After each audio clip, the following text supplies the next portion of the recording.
Andrea, possiamo andare, vai. Aspettate l'ok di Andrea.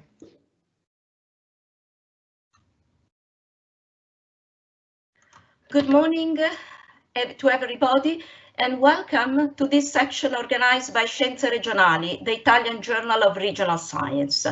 Today we have a great keynote speaker, a distinguished member of our international community, Frank van Oort. Frank received his PhD from Erasmus University in Rotterdam and now is Professor of Urban and Regional Economics at Erasmus University Rotterdam and Utrecht University. He is specialized in several fields within Scienze Regionali, the regional sciences. Among them, I can quote agglomeration economies, urban economics, economic geography, economic networks, urban geography, and spatial planning. He is editor of two well-known international journals, the Journal of Economic and Social Geography and the Cambridge Journal of Regions, Economy and Society. He has been also involved as an expert for Dutch ministries, cities and regions, the European Union and the OECD. His record of publication is also impressive. He published many articles in the most important international journals like the Papers in Regional Science, Annals of Regional Science, Research Policy, International Journal of Urban and Regional Research, and so forth. He also author of two monographies on smart specialization and regional competitiveness, and of several chapters in leading edited books, among which I can quote the Handbook of Regional Growth and Development Theory and the Handbook of Regions and Competitiveness. Today, Frank is going to offer us an overview of the most recent insights on the notion of regional networks and the role they may play in fostering or hampering regional resilience. The main idea is that regions are part of international networks because of international trade and foreign direct investment flows, and the position they have within the networks may be crucial for the occurrence of economic potentials and threat, especially when shocks occur in these networks. To explain all this, two examples of recent but not completely materialized shocks will be used, the Brexit and COVID pandemic.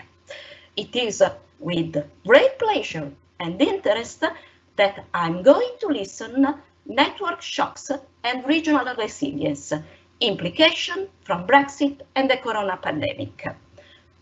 Please, Frank, the floor is yours. Thank you very much. I'll try to share my screen. Let's see if that works. Takes a while, probably. Yeah.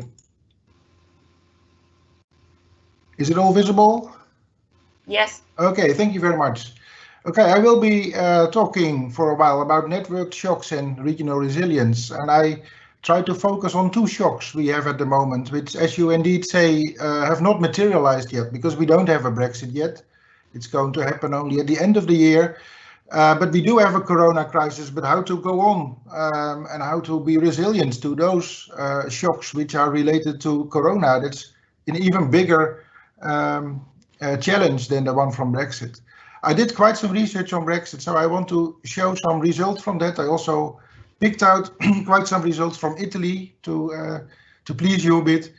But some of the principles that I used in that research, I can also use in a future research, which I'm going to do sorry, on the corona pandemic. So what I want to show in this presentation is that economic shocks like Brexit and the corona pandemic have very complex impacts on regional competitiveness, and that's mainly due because a lot of relations between regions are through value chains. Maybe there are a lot of direct relations from regions in Europe with the regions in the UK, and those regions will be affected if they trade with each other by the introduction of new tariffs by the end of the year. If we get a hard deal Brexit, we don't know. Maybe we still can get a deal. But you can also have quite some indirect effects. Even if you don't trade directly with the UK, some part of the value chain might still cross borders and might still impose a lot of tariffs which you don't notice immediately in the direct relation. So this complexity is interesting to study, and we did so in several locations, and I'm going to present some things from that. Well, what we can see from those studies is that UK regions, so regions in England and in Wales and in Scotland, internationally lose competitiveness much more than European regions. And what we can also see is that this losing of competitiveness is quite sure. We can make some predictions. No matter what type of deal is being struck, those regions will actually lose out a lot. And that's, I think, interesting information, because other regions outside the UK might then actually gain in productivity or in competitiveness, because that's some kind of balancing issue. I will show you that later on. Then I actually want to go on to the same framework we want to apply, but we cannot apply exactly the same framework, I will explain, but we try to put the same kind of framework in measuring what is the impact from corona measures. If one region shuts down for a certain period, maybe in certain sectors or maybe the whole region, what would then be the effect in these value chain relations? Which regions are affected, and how can you actually mitigate the economic impacts of these measures if you make all the measures region specific or sector specific? And actually yesterday the Dutch government decided that from now on all the measures should be region specific. Some regions suffered a lot from the pandemic, had a lot of cases, but the whole country was actually shut down. And now they made a strategy. There were not so many cases in the north in Groningen, there were a lot of cases in the south. So maybe we should be selective in what we shut down if we have these kinds of pandemics. And then maybe the regions in the north might take over production or might take over labor market functions from the regions that are shut down. And that's exactly what we try to visualize with our value chain relations, also translated into labor market relations. So I'm going to tell something about that, and I made a large proposal for the Dutch Science Council, which was actually rewarded. So I'm going to research this. So what I'm now presenting as hypothesis is actually hopefully in a few months also visible. So what we also conclude is that economic shocks like Brexit, but also in the pandemic as we see now, actually increase regional inequalities. The regions that do well before the pandemic are the ones that probably are more resilient after, and also come out better after, while the ones which are not so well before the pandemic and before Brexit will also be hurt a lot. And that's not a very good message for policymakers, but I will try to show that too. In the end, I will go to what kind of agenda should you have to mitigate these kind of shocks. If we have all these suggestions that there might be impacts and the impacts might be severe, well, should you look at varieties of specialization? Should you try to diversify over your networks, diversify over your specializations and what you want to do? And does it make you more resilient? And on the short run, that will be very much on a place-based character. You have to restore the consumer city.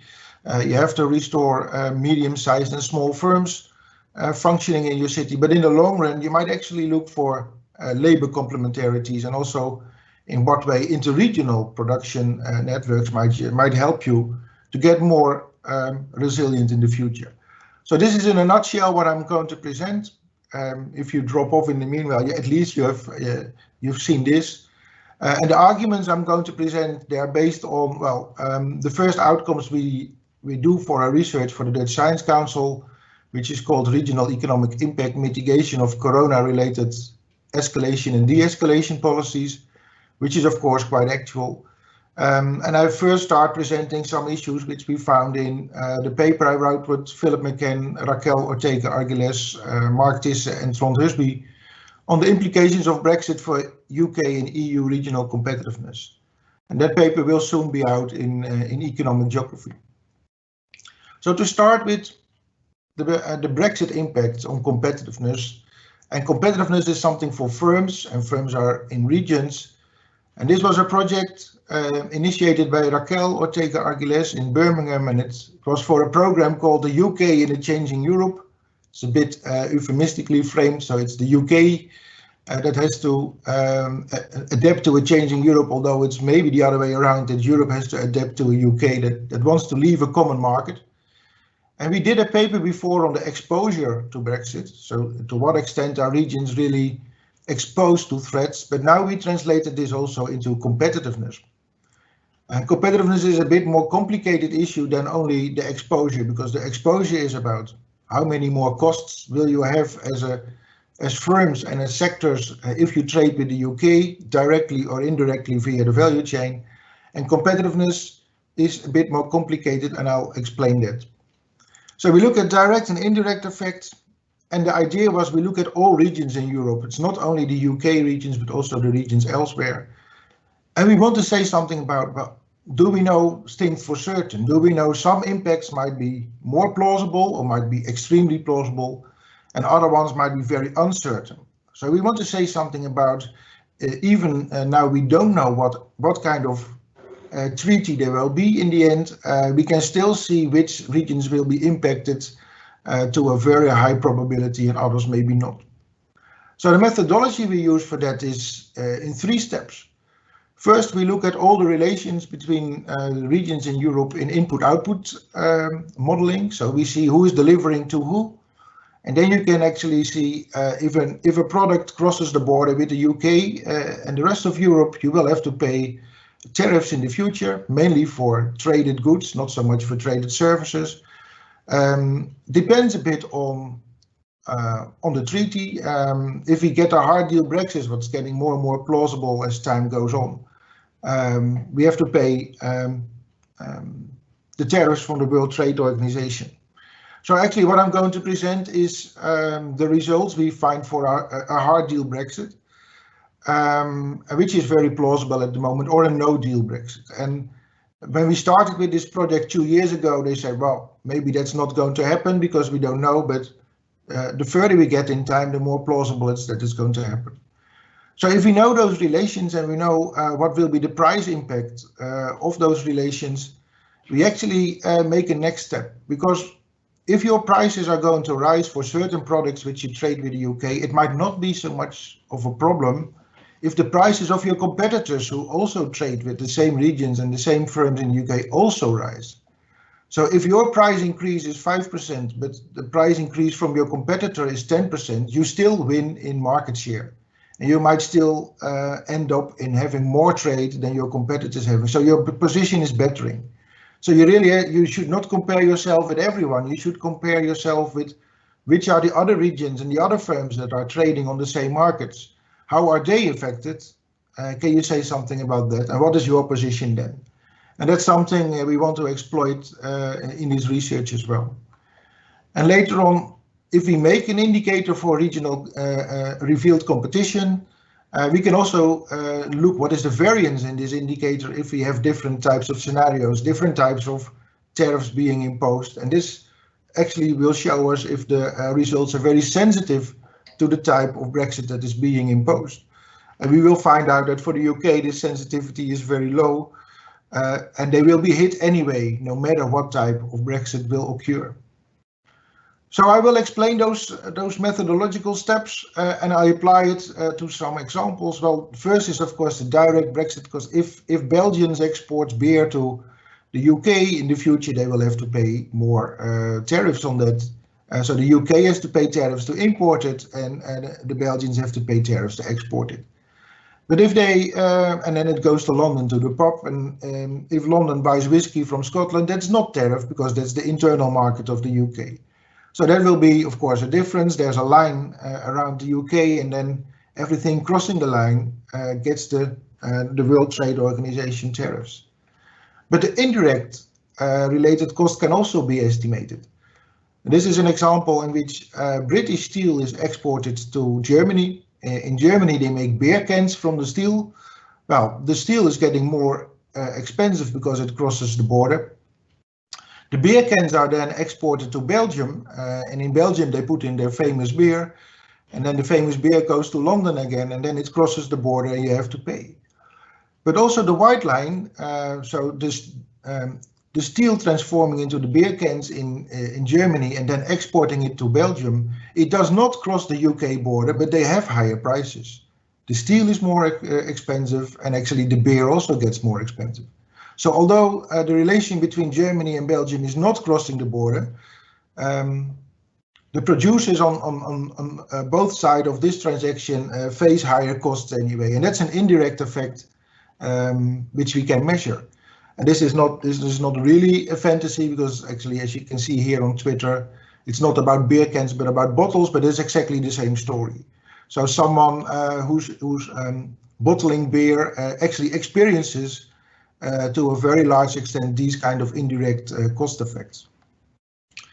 Well, and in beer, this seems a very simple example, but for instance, if you make a car in Birmingham, there are quite some car manufacturers in Birmingham, and you look at all the aspects that go into a car, all the products. You can see, for instance, one of the elements that goes in the bottom of the car, it comes from Italy and Germany, it goes to the UK, probably to Newcastle. They do something about that component. The component goes to Spain and Germany again, then it goes to Wales, then it goes to Cheshire, and then finally it goes to Birmingham and maybe again out to Italy and Germany. So only this one component crosses the border for actually 4 times. So it's and that's only one component of the car. And if you look at all kind of different components that you need in a car, which are thousands, you can imagine that in the car industry, the prices will actually rocket, because they will really go up. So also the car industry is now the first industry that already suggests that they would actually leave the UK if there is a hard deal Brexit, because their cost rising will be really tremendous and they cannot function in their market then. So if you take all these aspects into account for all products, we have about 60 products, we have 60 sectors for which we can all estimate these kind of direct and indirect effects. You come in the end to a total production cost increase. And you see there's quite a difference between the UK regions and the rest of Europe. So the production cost increase is much larger in the UK. There's one region in Belgium that's completely specialized in food production and has a huge link with the UK. So that one is also showing up. It's a bit of an outlier. There are also quite some effects in the Netherlands, in Germany, in Hungary and in Spain. But the most striking issue is that the increase in production cost up to more than 4.5%, as you can see in the scale, which is actually enormous if you know that for some products the margin is only a few percent, maybe 1 or 2, to be profitable. This we already showed earlier in the 2018 paper, but now we want to refine this, saying, well, if the prices go up in Liverpool, but the prices of the neighbor of Liverpool, maybe Cheshire or Manchester, go up less, you can still win in competitiveness, because it really depends on what are your competitors' price increases. So we look at competition, and we look, for instance, in competition in, if you look where Amsterdam and Utrecht exports their products, it mainly goes to the areas indicated on the map in red, so the surrounding neighboring regions in Germany, Belgium and the UK, and it goes to the most industrialized areas in Europe, so also to the south of Germany.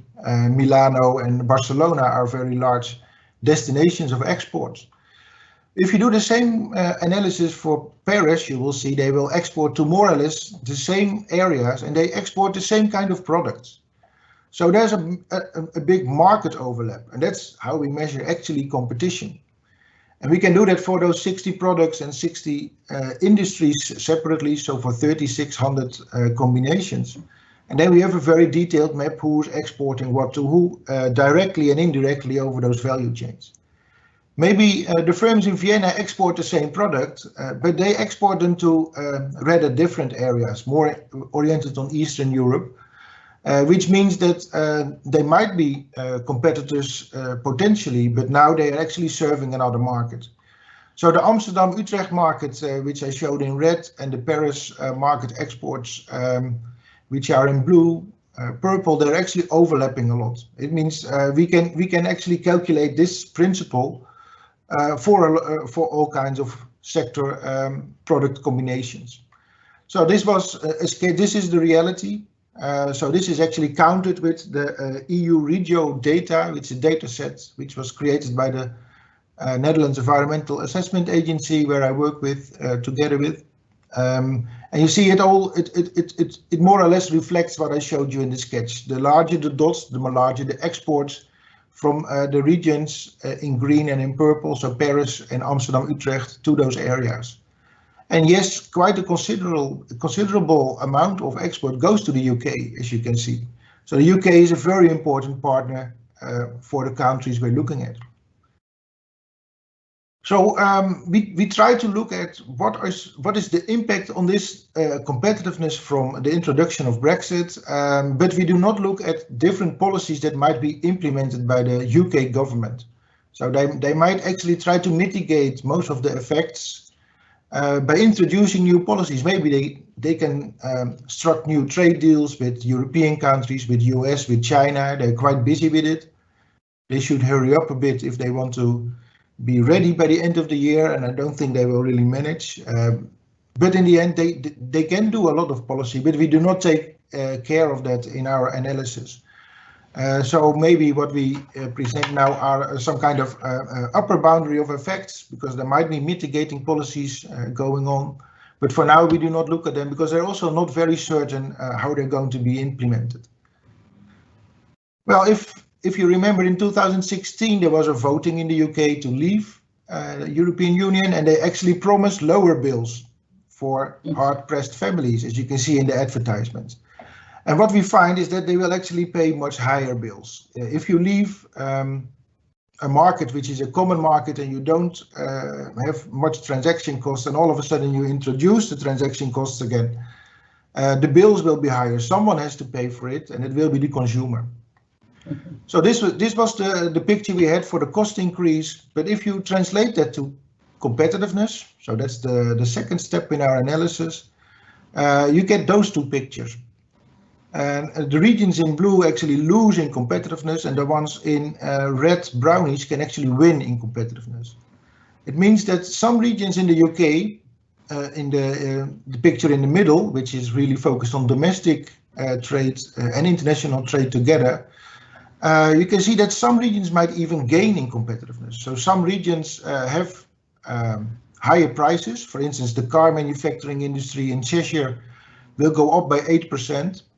In prices, which is a bad thing, but all the competing regions, which are Manchester, Liverpool, Newcastle, they go up with 15% in their prices.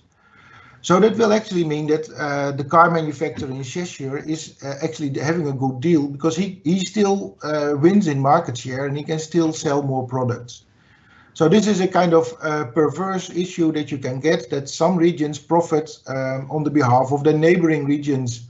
In this kind of aspect. If you only look at the right-hand side picture, international competitiveness, then you see that all the regions in the UK actually lose out. But you can also see then that in the UK inequality will be rising, and increasing. Some regions do bad, some people do worse in those competitiveness advantages. Well, if you look in Europe, you see the regions which are now the core of the economic growth areas, like Germany, they do not so well, but France and parts of Italy and Spain and Romania can actually gain. So maybe we do not get so much more inequality increasing in the rest of Europe, but we see a lot of that in the UK. And this we can actually refine for different industries and for different sectors.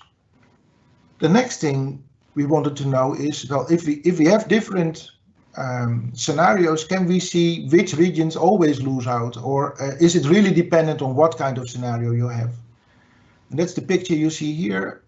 It means that if you have a darker color as a region on this picture, it's more uncertain if you will really be impacted by Brexit, because you might have alternatives to find trade somewhere else.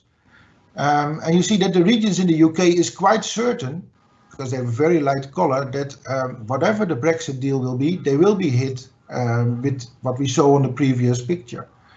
But regions in France and Romania and Spain, and in Scandinavia, it's really dependent on what's going on. So the type of Brexit deal is relatively more important for regions in the EU than it's for the UK. And that also makes that if I look at the UK and you zoom in on, so this is on a different scale than on the left-hand picture, you see also that there are differences. So only the stronger agglomeration might profit from a good Brexit deal, and the weaker regions, which were actually the regions that voted to leave, it's an issue that Philip McCann takes up a lot, they are actually suffering a lot in losing competitiveness. So I think this is an interesting way of looking at it. And you can actually make quite some regional refinement. This is a big table. On the left, you see all kinds of industries which we have in our data set. And in the row and on the columns, you see all kinds of regions we have in the UK. So we can look for region-specific and sector-specific impacts. So if we, for instance, focus on the manufacturing of cars, which was so much hit, you see the line here, and there are colors and there are numbers. The colors mean if the color is more dark, it will be more sure that the impact will be there, no matter what type of Brexit deal is struck. And if you have a light color, it's not certain at all. The first number is the change in competitiveness. And if there's a minus, you actually win in competitiveness. That's because of the construction of the indicator. And if there's a plus, you actually lose competitiveness. And between brackets, you see the average price increase for this product in that region. So for instance, in the West Midlands, you see they will lose 5.4% of their competitive position due to a 13.6 increase of the average prices of cars which are manufactured there. So that's actually a huge impact. Because if you look for the EU on average, the EU, so that's everything outside the UK, they will actually win in competitiveness. It's a kind of balancing thing. What the UK is losing, other producers can take over. So they have an increase in competitiveness and still have a rise in prices, but those prices rise is only 2.2%. So it's much less than what is in the UK, and that betters the competitive position of EU producers. So you can look at it in this way, and this is also quite some intelligence that the regions find very interesting. So we've presented this in Birmingham, we've presented it in Glasgow and Edinburgh and in London and in Leeds, and everyone is really interested in it. The next thing they ask is how can we avoid this? How can we mitigate this? And that's where I want to go on later on. So the car manufacturing is a kind of extreme sector, but also other industries, as you can see here, for instance, manufacturing of pharmaceutical products, they also lose competitiveness, but it's in different regions because different regions are specialized in different issues. So this is more in Lincolnshire and this is in East Riding. So the UK will lose out on that, and it will actually sort out in different areas. It might have implications for employment and even for competitive advantage. On the bottom are the service industries, and as you can see, they actually sort out, of course, in the larger cities. London is not in the table, but it's in Liverpool and other large cities. But you see from the color that it's not very certain that the impacts that we calculate here are really going to be substantiated. It really depends on the type of deal that will be struck for Brexit. And if Brexit is going to be a deal with very little transaction costs imposed, the areas will not suffer much. Services are also not tariffed that high, or even not compared to products which are being transported and exported. So this means that there's quite some interest from the larger cities which are specialized in services, what kind of Brexit deal will be there, because it's important for them, because they will actually probably gain in those kind of issues if it's a good deal. Well, you can also look at other regions. This is the same table, but then I look at some regions in the Netherlands and other parts of Europe. And what you see, for instance, is that if you look at crop production, agricultural production, which is a very large specialization of the Netherlands, it's a gray spot here. So this is the region I'm in, and this is also a very big agricultural region in Zeeland. It's not certain if there will be an impact, but the impact will be negative. So it's not that everything that goes bad in the UK will actually spill over to a positive issue somewhere else. We have so much connections on the trade with the UK on on agricultural product, that we will actually be hurt. Other regions like the Rhône-Alpes region or Catalonia might then actually gain, because the minus means that they win in competitive advantage. And on the other hand, looking at the manufacturing of cars, in the UK, most regions, of all regions, are losing out. But the Paris region is actually winning, and the same is for the region in the north of Portugal. So you can see that all these, if we get a hard deal Brexit or a no deal Brexit, there will be a shift in competitive advantage going over Europe. Well, I also, together with Mark Thyssen, my colleague, I made the same picture for Italy, because I thought, well, it's the Italian regional science. So what you can see is there's quite some regions that are actually hit. It's not that you will gain from everything, but you will not gain from metal products or machinery, because over the value chain, other regions might be actually more equipped to make these things in the future if the UK leaves. And now if the UK leaves, it's only one stone that's thrown in the water, and we can see the ripples. So what I'm going to do next is looking at Corona, when there's stones everywhere in Europe, changing consumption and production, it gets much more complex. So you might not win on manufacturing of machinery, and you can also see the regions where that actually impacts. But you might actually gain a lot in the car production and other kind of industries that make automotives, because there you see a minus, meaning that you win in competitiveness. So that's interesting to know. There are winners and losers everywhere. In the end, on average, you will win more than you lose, but there might be a huge heterogeneity in where it actually sorts out. And also in telecommunication and services, you might actually win. So that's an interesting issue. So the findings of this Brexit exercise, and then I want to go to the Corona, which is much more complicated, that we find winners and losers. We can say something about certainty. We can predict something about inequality. And there's some things that are bad in one region might be mirrored positive in other regions. So we were thinking lately, this is another issue, of course. Although Brexit is not there yet, we already see the impacts, because this is the investment in research and development in the car industry. In 2018 it was 0.7, and in 2019 it was 0.3. So the manufacturers already don't invest anymore in smart mobility, electric cars in the UK, and that already brings them into a very bad position for competitive advantage. And of course there's the issue about, well, the geography of discontent. I think we see it in the publications from Andres Rodriguez Posse and Philip McCann. The regions in blue here that voted to leave are also the regions that are hit most in competitive advantage threats. So that's a quite, Brexiting yourself in the food argument, which is also now used a lot in the argumentation. So now I want to turn to Corona, because that's an interesting new phenomenon. It's also a shock, but it's a much more complicated shock. Because now simultaneously it's not one producer and consumption country leaving the market, but we see effects everywhere. So suppose I take another beer example. We had one with Brexit, but suppose the demand for beer drops very strongly, because in Berlin they impose all restaurants and pubs to close because they have a local measure. So Heineken, who is exporting a lot of beer to Berlin, will actually be hit.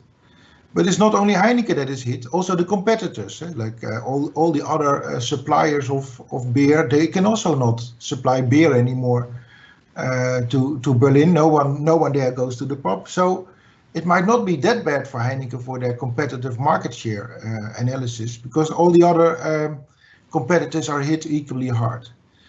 But on the other hand, when production of Heineken, which is here near Leiden, is actually reduced because Corona measures are being imposed in the Netherlands, so people cannot go to their work anymore to work in the factory, that causes production to be insufficient to be exported, even if in Berlin they are not asking so much anymore. So then Heineken will actually lose market share. And then the competitiveness of Heineken will deteriorate. But on the other hand, if the demand for beer in the Netherlands drops because, well, if we cannot go to the Heineken factory, we can also not go to the cafe. So it cannot. You can have much less consumption. Then it might in the end not be such a bad issue for competitiveness. Now, all these things are, of course, extremely uncertain. We don't know which regions, which sectors will going to shut down, and but we do know that there are all these linkages between the value chains, which might affect interregionally what things are going on. So there's a large complexity, and it's quite difficult or not possible to analyze it in exactly the same way as we did for Brexit. But what we are going to do is we will make an inventory of all the policy measures that are introduced on national and regional scale. So in the Netherlands, yesterday it was decided that there will be regional policies, and the regional policies will be directed towards certain industries. And if we have an overview of these policies, we can see what it means for our model if we put those issues in. And we can use the same kind of certainty, uncertainty calculations as we did before. So this might be an interesting way to somehow get grip on how locking down areas, locking down sectors will actually transfer over the economy, and maybe also that if one region is closed and the other is not, maybe the not closed region can take over production or can take over employment in some way, that in the end you have some mitigation of the economic impact, which otherwise if you close, which we all experience probably, if you close a whole country, the impact is huge. So what this Dutch mitigation project is going to do, we make an inventory of all these policies in the Netherlands, but also in other parts of Europe, because we also have to know what happens in Berlin if we want to know something for Heineken.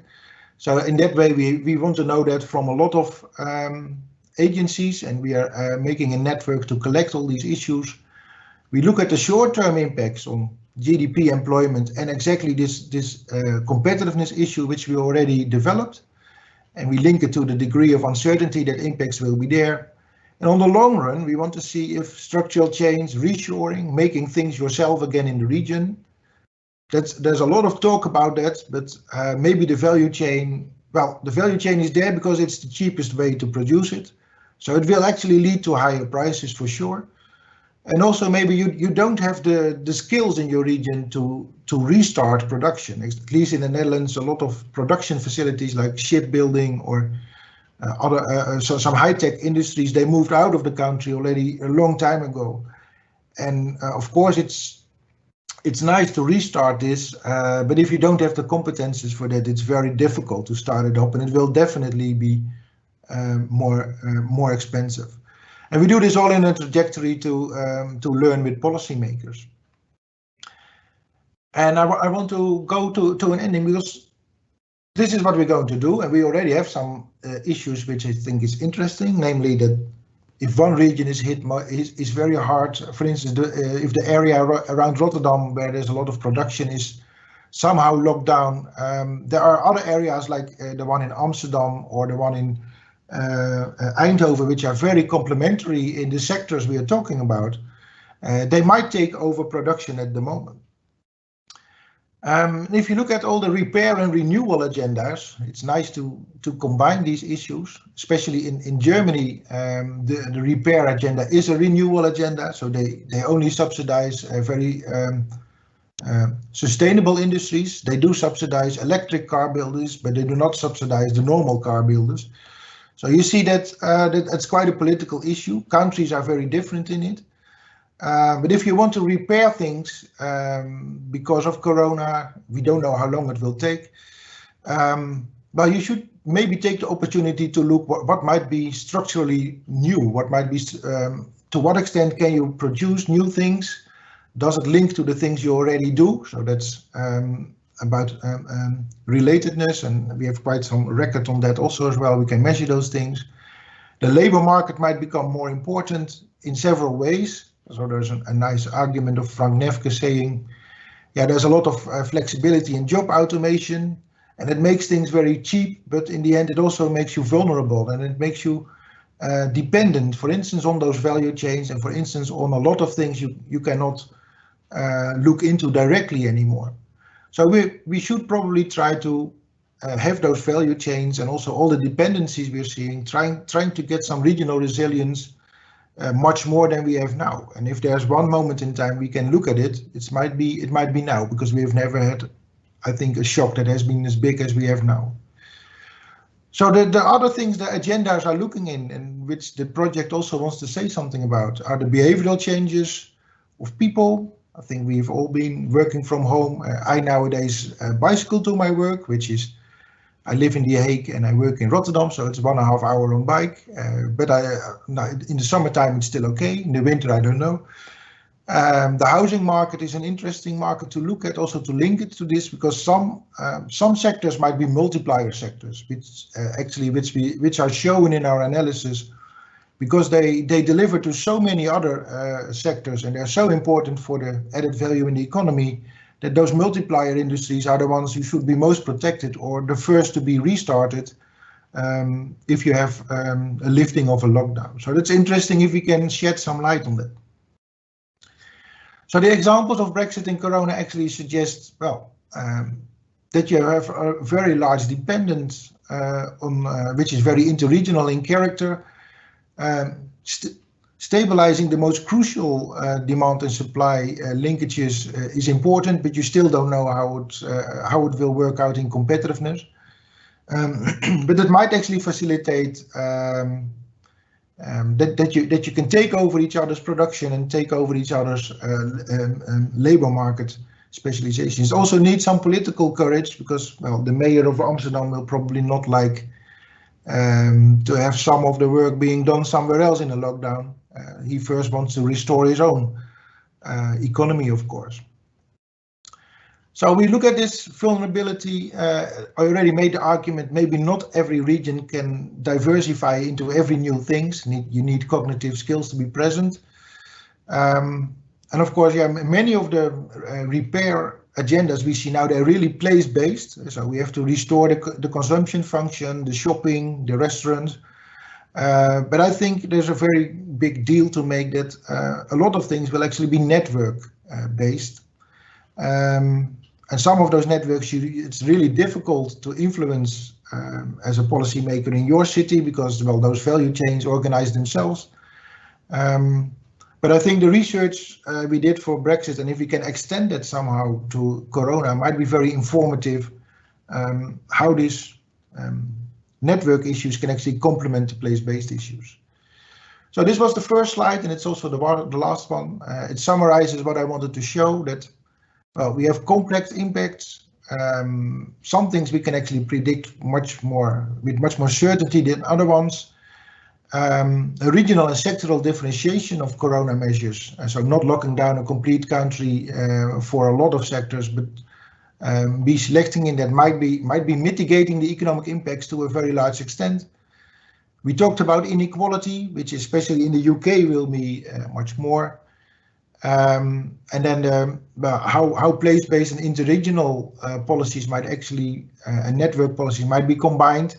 I think that's a very exciting issue to look forward to. Okay, thank you. This was hopefully a bit in time. Thank you, Frank. You are perfectly in time, of course. There is an echo. I don't know why. I thank you very much for this interesting presentation. Now I am aware that what expects us in the future is an hard task, because we have a lot of things to study, to analyze in details in order to understand what the best to do, of course. So uncertainty will increase in the next year, and we need to cope with this uncertainty. Well, I don't know, we have time for some question for the audience, but I'm not sure that this is a feasible possibility. So I invite who want in the audience to raise some question, if they want, using the chat button at the top of the the screen. I mean, in what I'm seeing. Let me see if there are some. No. In my opinion, there are no question from the audience. I would like just to ask you something concerning the global value chain, because you said that the position regions have within the network are important in order to understand whether the global value chain may be an opportunity to recover from the corona pandemic or any other international shocks. But you also said that you suggest after the pandemic, the COVID pandemic, you suggested that it would be better to shorten the global value chain, to move from a global value chain to a regional value chain, because this will increase or will be made faster the recovery from the pandemic. Could you please elaborate a little bit more on this trade-off? I mean, the microphone.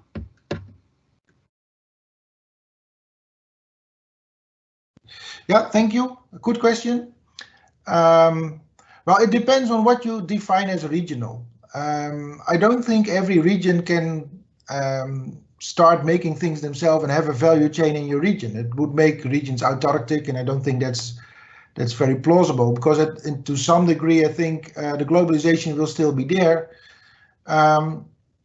But you can think about, well, maybe we don't need the value chains as we know them now, spanning the whole world, making things as cheap as possible, getting it from China, Philippines, other countries, because it makes you vulnerable. If there's a lockdown there, you have a problem. So we are in the Netherlands, for instance, we are thinking a lot about, we don't produce so much ourselves, but we have a neighbor, Germany, that is very good in a lot of production, and they have quite some experience in things. So maybe what we call a more regional value chain might be a more European one, still crossing borders and still having risks, of course, but probably less risks than if it's a completely globalized value chain. So we are looking for a lot of production issues to our neighbors. Well, one neighbor was England, so maybe we should not look there too much. But the ones like Germany, I think are very interesting, because they also have the most progressive package of mitigation issues. They are really focusing on renewal, sustainability and circularity and other issues. So they're really looking forward. They have a lot of production facilities. They have a lot of knowledge. So I think those kind of economies might be in the end the best ones to survive in these and to be more resilient. They can shorten the value chain. Of course, it will be more expensive, because that's why it is organized like it's now. But maybe that's the price we want to pay for more security, and especially if it goes for medical equipment, medical treatment issues. I think we definitely do not want to be dependent so much as it used to be. But also for other things, well, we have a pandemic now. If we find a vaccine, I think we return quite quickly to the old pattern of what we used to do, but there can be much more viruses coming, and there might also be more waves of the virus. So in the end, we have to think more structurally about these issues. But it's about, can you do everything in the region? I think, well, it depends on what you define as a region. We cannot do everything in Rotterdam. So we have to look for interregional relations anyway, and maybe more on a European scale. Okay, thank you. So another question, if I may. So we have now, let's say, twin shocks in Europe, Brexit and pandemic. Yeah. Can they compensate each other, or the future will be more uncertain, more bad because of these twin shocks? Well, I don't think I think they even strengthen each other. Like in the UK, they have the worst growth figures of all the European countries. Probably that's because they have Corona and Brexit, and already all the firms not investing in any future production. Maybe some firms are already leaving the UK. I don't think it's very difficult to disentangle at the moment what is Brexit related and what is Corona related. Maybe that's a good thing for the government there, because well, without Corona we could quite precisely see what's the effect, but now there are so many stones in the water that we see ripples everywhere. So I think they both are negative. And sorry, the question was?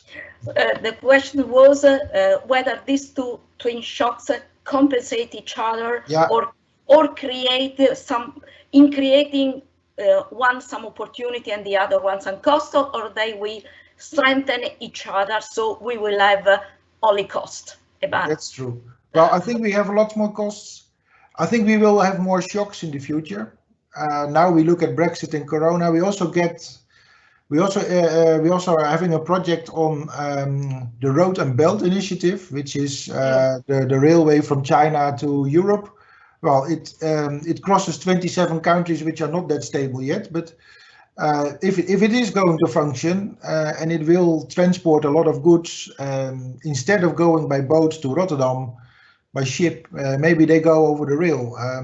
If you look at the plans which are presented by the president of China, the Road and Belt Initiative ends in Germany, so then it actually skips the Netherlands. And now we are the gateway to Europe. But if such a project is really that large and it is implemented, so it's a rail, but it's also a ship route over Greece, that will also have impacts. It will impact on the transportation of goods. It might also have impact on specializations of regions. So we also try to look at that. It's not a shock yet, but it's the same kind of reasoning. The Road and Belt Initiative is not there yet, but they're investing in it. Other shocks we are looking at the moment is the implementation of the Paris agreements on sustainability. Which sectors are actually having to invest more in sustainable production? And there's a large selection effect. Some sectors are much more impacted than other ones, and they're located in different regions. So also there we can use the same methodology. Well, how does it lead to changes in competitiveness, and how does it lead to changes in cost price effects? But in the end, we have so many shocks together that it becomes difficult to identify what causes what. If you have one stone in the water, it's easy. But if you have a lot of stones, well, there's a lot of turbulence everywhere, and it becomes increasingly difficult. So as an economist, I would say, let's have one shock at a time, but it's... We cannot choose, I mean. No. No. Okay, Frank, thank you very much for having accepted our invitation. I hope we will have opportunities to meet personally in the future, and I would also to remind everybody to consider Scienze Regionali as a possible outlet for future publication on this interesting topic, and of course on all topics related to Scienze Regionali. Thank you, Frank, and enjoy the conference for the audience. Thank you very much, Frank. Thank you. You are welcome. Bye-bye. Bye. Bye.